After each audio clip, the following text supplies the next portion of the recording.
Bienvenue au culte de transformation de ce dimanche 23 juin de l'an de grâce 2024.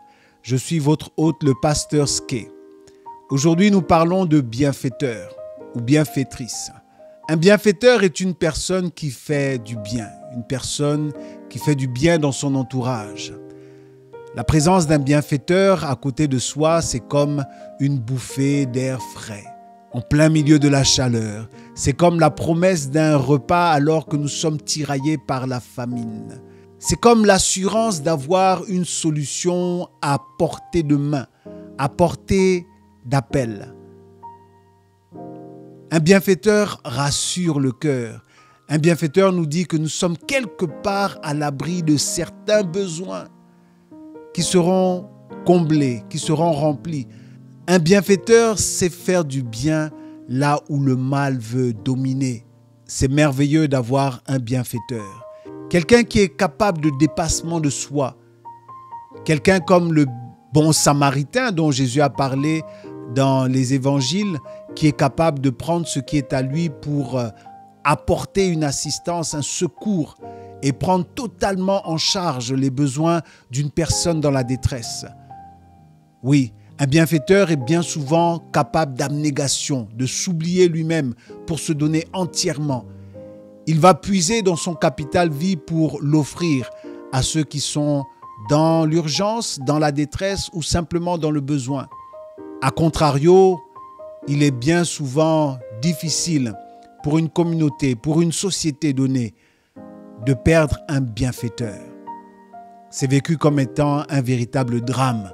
Une personne qui fait du bien et qui s'en va brusquement ou dans la fleur de l'âge est vécue comme un déchirement, comme une situation que l'on n'accepte pas.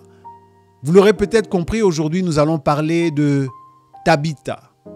Mais nous n'allons pas nous intéresser à Tabitha, la personne en tant que telle, pour éviter de faire une redite de ce que la Bible va nous dire la concernant. Mais nous voulons nous intéresser davantage à un environnement, à des circonstances qui ont entouré cette personne, pour essayer de tirer une leçon, pour essayer de tirer un cheminement, pour essayer de comprendre une atmosphère qui a été favorable à la foi. Et nous allons regarder la vie de Tabitha juste après un temps de prière auquel je nous invite.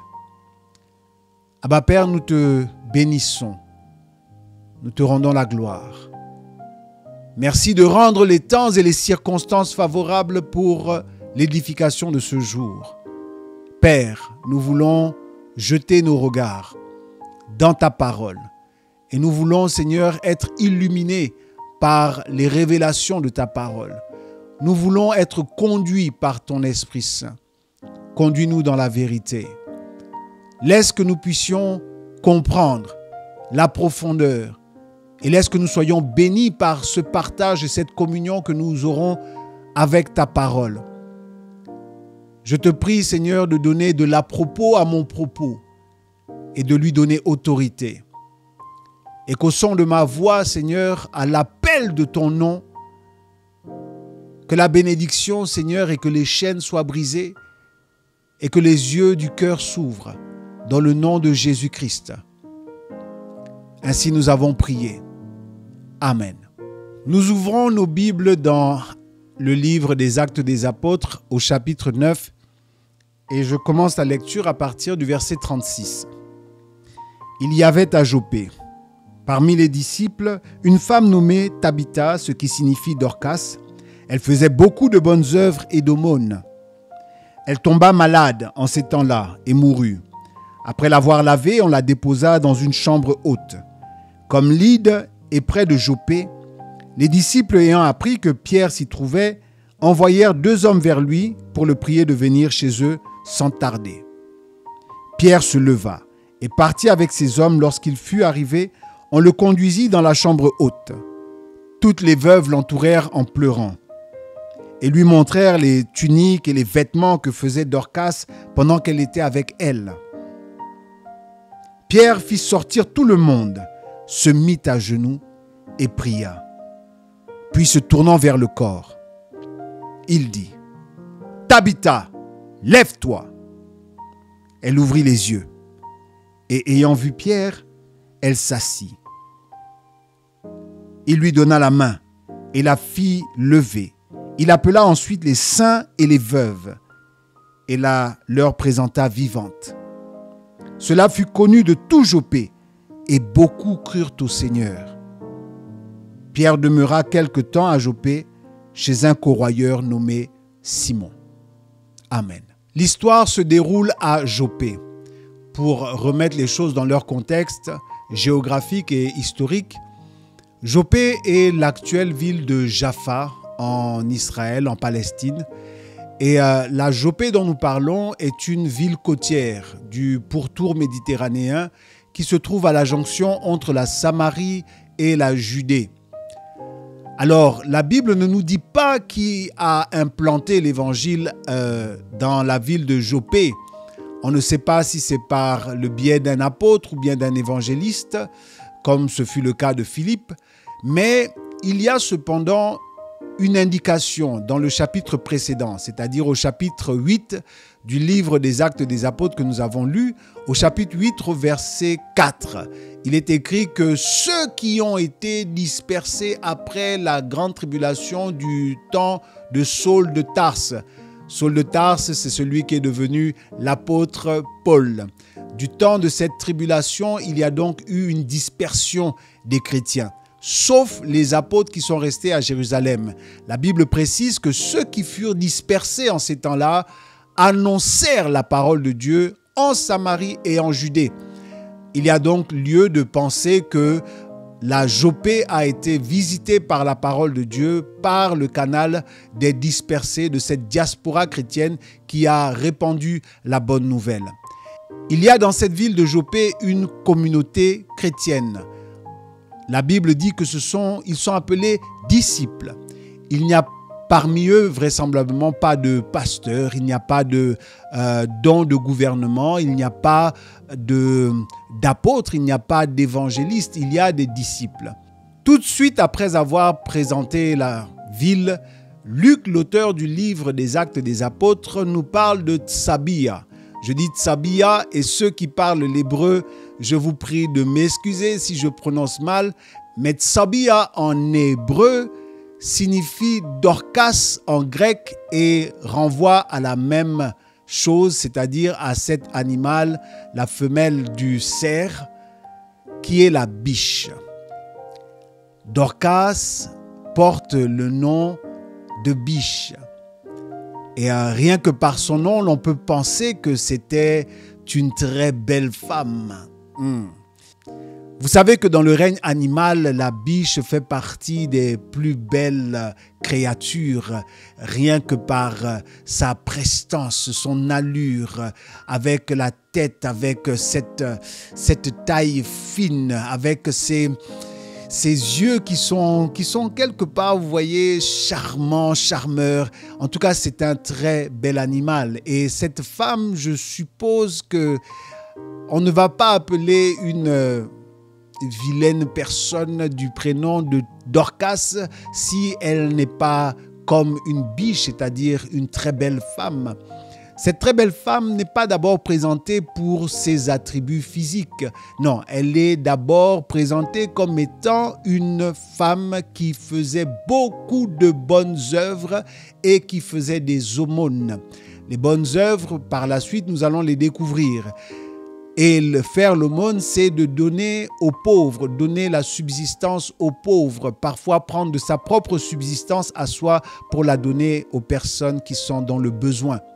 À peine a-t-il fini de nous présenter Dorcas comme faisant beaucoup de bonnes œuvres et des aumônes que la suite est déjà poignante. Il nous dit qu'elle est tombée malade en ces temps-là et que la maladie l'a emportée. Oh là là! Et ce qui prouve que Dorcas est bien décédée, c'est qu'après l'avoir lavée, sa dépouille mortelle a été mise dans la chambre haute. Et là, la communauté va se trouver face à une situation qui appelle la foi. Le texte va nous parler de la présence des veuves. Et les personnes qui étaient bénéficiaires des bonnes œuvres de Dorcas étaient principalement ces veuves-là. Lorsque l'apôtre Pierre va se présenter, elles vont venir autour de lui en pleurant et en présentant les bonnes œuvres de Tabitha. J'imagine ces veuves en train de se dire « ce n'est pas possible ça ». Ah Seigneur, quand tu nous as enlevé nos maris, nous avons dit « l'Éternel a donné, l'Éternel a repris, que le nom de l'Éternel soit loué ». Tu sais que nos maris, dans la société dans laquelle nous sommes, nos maris sont nos bienfaiteurs, ce sont ceux qui nous sécurisent, ce sont ceux qui prennent en charge la famille. Quand tu nous les as retirés, nous avons dit « Ah, c'est la volonté de Dieu ». Mais quand nous avons vu que tu nous as consolés en suscitant une belle jeune femme qui s'appelle Dorcas et qui a commencé à prendre soin de nous, à être pour nous comme une fille et à être pour nous comme un mari qui n'est plus là.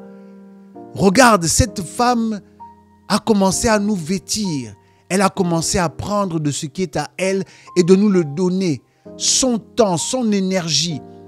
Waouh! À faire des aumônes, à s'oublier. Cette jeune femme s'appelle Dorcas. Regarde comment elle est belle. Lorsque nous avons vu que finalement, entre nous qui avons perdu nos hommes et cette femme qui est en train de perdre sa jeunesse alors que vraisemblablement elle n'est pas mariée. Elle est en train de renoncer à une vie de femme mariée. Elle est en train de renoncer à avoir certainement des enfants. Elle est en train de renoncer à toutes les grâces qui fondent la vie d'une femme dans notre société. Nous nous sommes dit finalement que la petite là a renoncé à plus de choses.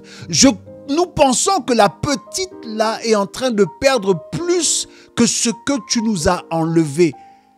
Et nous nous sommes dit, ah Dieu, nous avons trouvé là quelque part une consolation.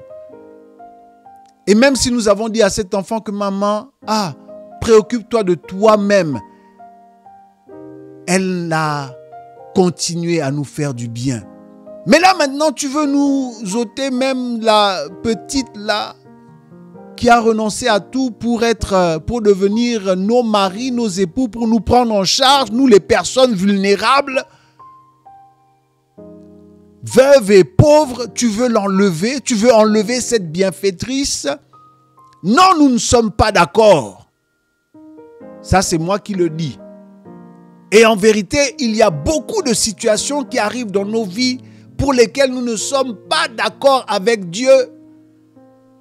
Le ciel le sait, Dieu aussi le sait. Il n'est pas impressionné par cela. Mais en vérité, c'est une chose de ne pas être d'accord avec les choses qui nous arrivent. C'est une autre chose de pouvoir enclencher la foi pour corriger une situation que nous vivons mal, une situation avec laquelle nous ne sommes pas en phase, quelque chose qui arrive pour lequel nous ne sommes pas d'accord. Et lorsque ces veuves sont arrivées à cette conclusion que maman, c'est bien de ne pas être d'accord avec ce qui arrive, mais comment allons-nous corriger la situation? Bingo! Il y a comme si le ciel aussi n'était pas d'accord de ce qui est arrivé au milieu de cette communauté de disciples de Joppé. Dieu permet qu'elle apprenne qu'il se trouve dans la ville voisine de Lyde un apôtre en la personne de Pierre qui est Képhas, le rocher sur lequel le Seigneur a dit qu'il va bâtir son église, et il est à quelques kilomètres de la ville.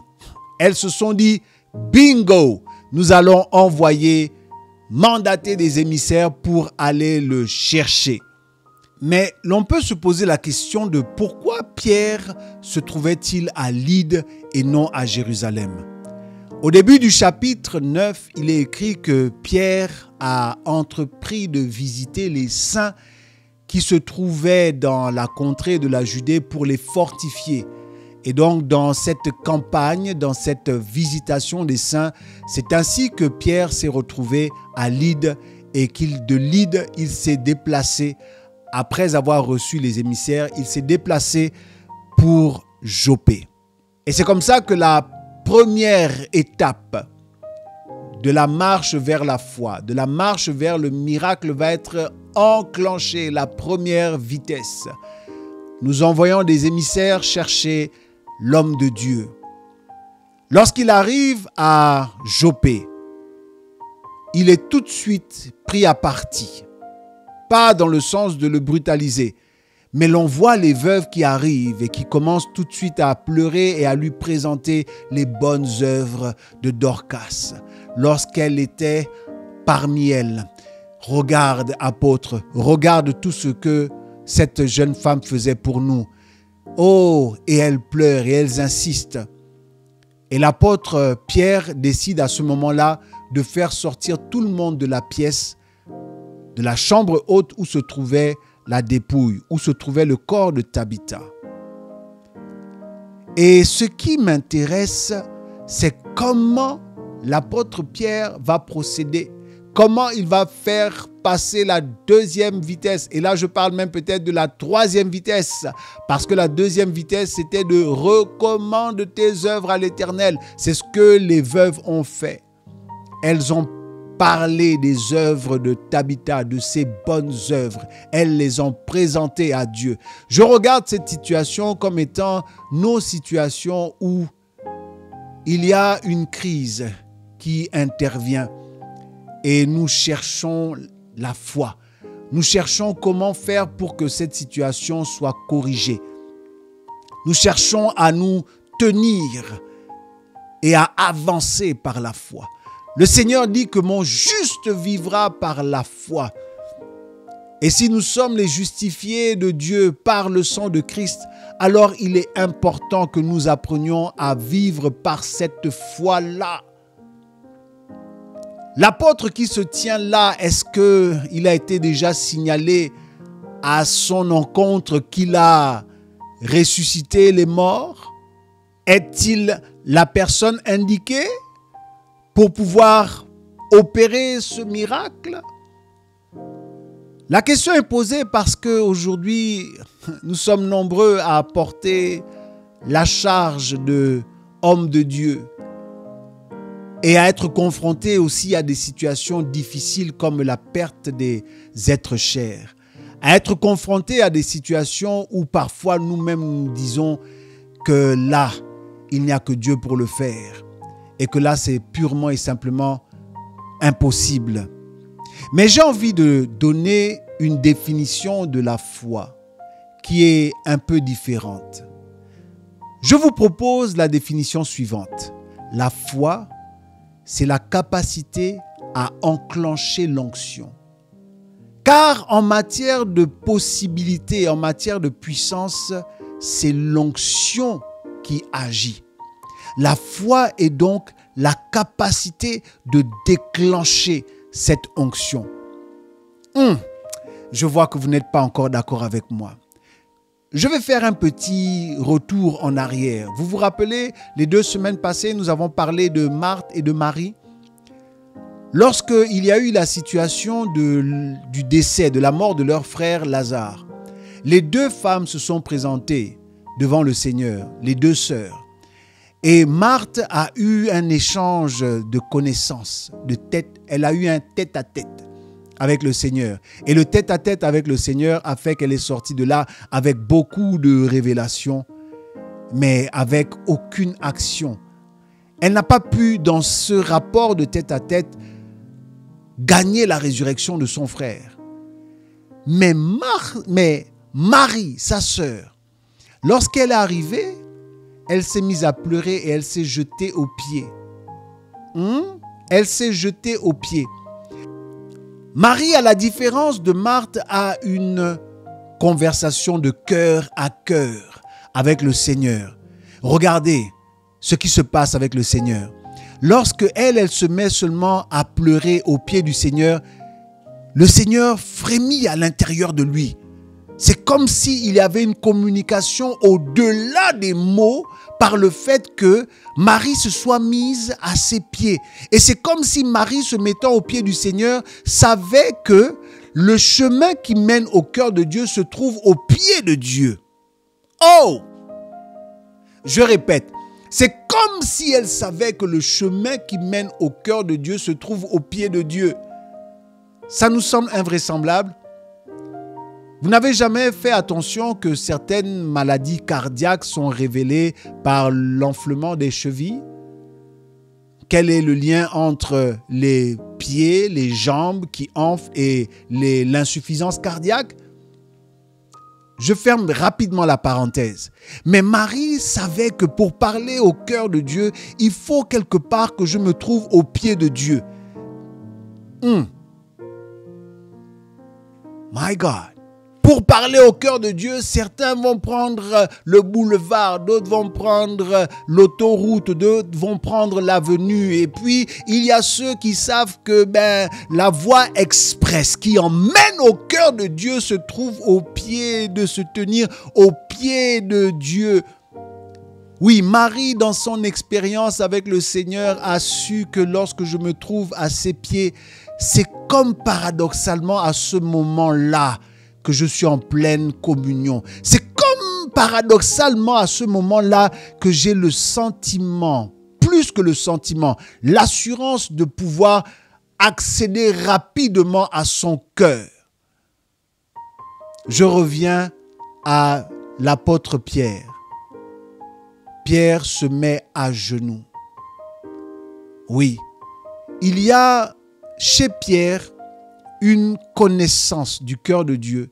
Il y a chez Pierre quelque chose qui sait enclencher l'onction.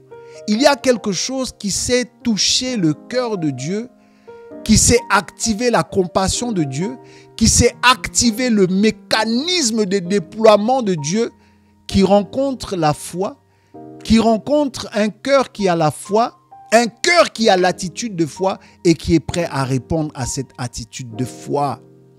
Oh oui. Oh oui. Est-ce que Pierre le pouvait? Je crois que Pierre le pouvait. Pourquoi? Parce que Pierre avait déjà été exposé à la gloire de la résurrection. Pierre avait déjà vu son maître le faire. Il a été présent et son maître lui a inoculé le truc. Cette histoire de transfert d'onction, de transfert de grâce, ça a été déjà vu quelque part entre Élie, le prophète, et Élisée, le prophète qui espérait avoir la double portion d'Élie, qui se trouvait dans le manteau d'Élie. Il voulait avoir la double portion. Et lorsque Élie lui a dit, voici les conditions pour que tu aies la double portion, il l'a reçu. Élie a ressuscité les morts, Élisée aussi a ressuscité les morts. Il y a parfois des choses que nous ne sommes pas en aptitude de faire parce que parfois nous n'avons pas été dans la proximité de ceux qui ont manifesté cette onction. Mais l'apôtre Pierre a été dans la proximité et il a été l'élève et le disciple direct de Jésus-Christ et il a vu Jésus-Christ faire des choses énormes et il a entendu que Jésus a dit que ceux qui croient en lui feront ce qu'il a fait, les œuvres qu'il a faites et ils en feront des bien plus grandes. Mais lui aussi, il avait ce secret et il s'est mis à genoux et il s'est mis à prier. Des fois, j'entends dans nos milieux chrétiens dire « Est-ce que la position que l'on prend pour prier est importante ?» Je pense que le moyen de répondre à cette question, c'est la pratique. Il y a ceux qui se mettent à genoux, qui prient, qui obtiennent des victoires. Il y a ceux qui se mettent à genoux, qui prient et qui n'obtiennent pas de victoire. Il s'agit peut-être pas seulement d'avoir une position, mais il s'agit d'avoir la position et de savoir que dans cette position-là, je cherche à atteindre le cœur de Dieu. Je me fais tout petit, tout bas, je prends la bonne voie, je présente une situation pour laquelle je suis totalement impuissant et par ma foi en Jésus qui est capable, je fais monter par mes pleurs, par ma prière, par mes soupirs, je fais monter vers le cœur de Dieu. et je fais frémir le cœur de Dieu. Et le retour de Dieu, qu'on appelle exaucement, peut être aussi appelé la manifestation de l'onction. Le temps nous manque pour poursuivre et nous allons donc dire ici que c'est la première partie. Nous avons voulu voir aujourd'hui comment nous répondons par une démarche de foi, qu'elle soit collective ou individuelle, comment nous faisons pour corriger des situations qui sont déplaisantes, des situations qui nous plongent dans la détresse, des situations qui nous plongent dans l'urgence. Comment parvenir à corriger cela? Comment arriver à la foi? Nous avons regardé dans cette communauté de Joppé ce qui leur est arrivé. Comment un bienfaiteur, à cause de la maladie, leur a été enlevé. Et comment en refusant, comment des veuves ont refusé de la laisser partir. Nous sommes dans une saison où nous cherchons à manifester, à vivre la foi. Et cette foi qui est capable d'activer l'onction, cette foi qui est capable de faire frémir le cœur de Dieu, cette foi qui est capable d'avoir une réponse d'exaucement qui vient du ciel. C'est l'objectif de l'étude de ces personnages. Abba Père, nous te disons merci de nous avoir conduits. Nous prions, Père, que tu ouvres l'entendement et que tu fasses comprendre à chacun selon la mesure de grâce que tu réserves, que tu fasses comprendre au-delà.